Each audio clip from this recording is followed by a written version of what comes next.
visits to Vadodara and also to Guwahati. Let's in the meantime take a look what has been one of the big measures that the government has now taken. Because when it comes to forex is concerned, this is the center hiking import duty on gold and silver and other precious metals right from 6% to a 15% hike. And this idea seems to be quite simple because India that heavily, is dependent on the imports, 90% of its gold using dollars. And right now, every dollar that matters, we are looking at the weakening of the rupee as well. And with oil prices that has been surging amid the West Asia war and the pressure that has been building on the rupee, the government wants to cut non-essential imports. And that is why, Mohit, gold is one of India's biggest import expenses as far as when it comes to one of the biggest buyers of gold is also concerned. What does it mean if we were actually planning to buy gold jewelry or to invest in physical gold? Will it now get more, expensive?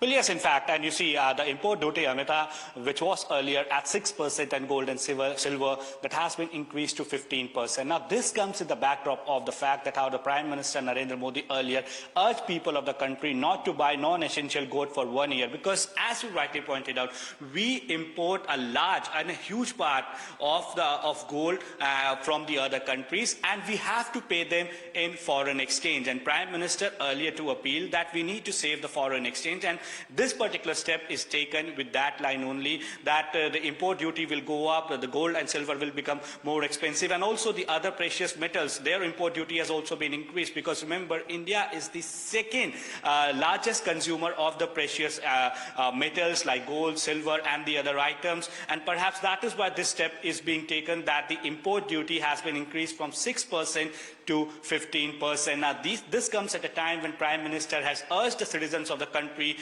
for at least 1 year, go for austerity measures, that if you do not have a need of buying gold, please do not buy gold, because we have to pay for fuel, for gold in foreign exchange, and this is the time we need to make rupee stronger. So if that doesn't happen, the people do not go buy unnecessary gold, then the rupee will get stronger, and that was the message coming in from the Prime Minister. So Prime Minister himself is leading by the example. He has urged the citizens of the country, and also, Amita, we need to understand these are not any strict guidelines that Prime Minister or the government have given. This is just an urge or a request that Prime Minister has made to people of the country, because PM also stated that sacrificing your life does not only mean working for the country. You need to work for the country. Well, you need to live for the country as well, and that only will showcase as far as your patriotism is also concerned, being united, because yes, during COVID it was a health crisis. Now we are looking at economic crisis, but this is something as far as government's readiness and preparedness is also concerned. There is no need to panic. What has now come across from the Prime Minister is just an appeal. He's making a request,